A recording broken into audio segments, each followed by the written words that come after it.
అల్లూరి సీతారామరాజు జిల్లా కేంద్రం పాడేరులో వెలిసిన శ్రీ శ్రీ మోదకొండమ్మ అమ్మవారి జాతర మహోత్సవానికి రాష్ట్ర గిరిజన సంక్షేమ స్త్రీ శిశు సంక్షేమ శాఖ మంత్రి జిల్లా ఇన్ఛార్జ్ మంత్రి గుమ్మడి సంధ్యారాణి దర్శించుకుని ప్రత్యేక పూజలు చేసి మొక్కులు తీర్చుకున్నారు.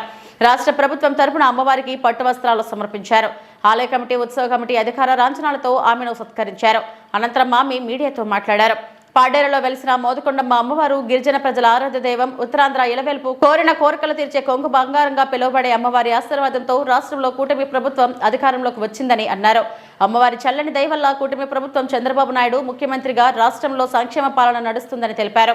కూటమి ప్రభుత్వం రావాలని తాను అమ్మవారిని మొక్కుకున్నానని, నా కోరిక అమ్మవారు తీర్చిందని, అందరి కోరికలను తీర్చి గిరిజన ప్రాంత ప్రజలు రాష్ట్రమంతా సుభిక్షంగా ఉండాలని అమ్మవారికి మొక్కుకున్నానని ఆమె అన్నారు.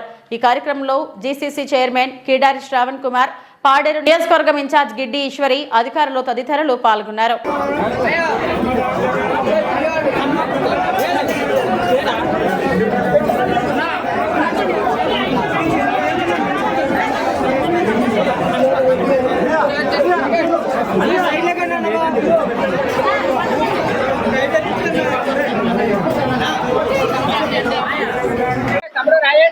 అందరికీ నమస్కారం.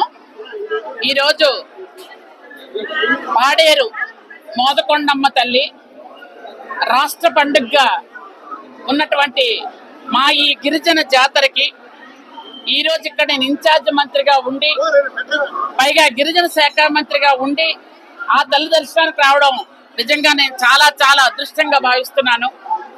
ఇక్కడ గిరిజనులందరూ కూడా లక్షలాది మంది వచ్చి ఆ అమ్మను దర్శించుకొని అమ్మకి పసుపు కుంకాలు ఇస్తే చాలు ఆ తల్లి దీవెనలు అందుతాయని ఎక్కడెక్కడి నుంచో వచ్చినటువంటి అధికారులు గాని, అలాగే ప్రజలు గాని, ముఖ్యంగా ఇక్కడ ఉన్నటువంటి అరకు పాడేరు చుట్టుపక్కల ఉన్నటువంటి గిరిజనులందరూ లక్షలాది మంది వచ్చి అమ్మను దర్శించుకోవడం, అమ్మ కరుణా కటాక్షాలు అందరూ పొందడం నిజంగా చాలా సంతోషం. ఆ తల్లి దయ వల్లనే ఈరోజు కూటమి ప్రభుత్వం వచ్చిందని నేను మనస్ఫూర్తిగా నమ్ముతాను. ఎందుకనంటే మీ అందరికీ తెలుసు, నేను ఇక్కడ మన అరకు పార్లమెంట్ కి ఇన్ఛార్జ్ గా ఉండేటప్పుడు వచ్చిన ప్రతిసారి అమ్మని కోరుకున్నది ఒకటే, రాష్ట్రంలో ఉన్న ప్రజలందరూ కూడా సుఖ సంతోషాలతో ఉండాలి, రాష్ట్రంలో ప్రజలందరికీ అభివృద్ధి సంక్షేమ పథకాలు అందాలి అంటే ఖచ్చితంగా చంద్రబాబు నాయుడు గారు ముఖ్యమంత్రి అయి వస్తేనే ఈ రోజు రాష్ట్రంలో అన్ని పథకాలు సక్రమంగా జరుగుతాయని ఆ రోజు నుంచి మొక్కుకుంటూ వచ్చాం. ఈ రోజు మొక్కులు తీర్చుకోవడానికే వచ్చాను నేను. ఆ తల్లి దయ వల్ల అందరం ప్రశాంతంగా ఉన్నాం, అందరం క్షేమంగా ఉన్నాం.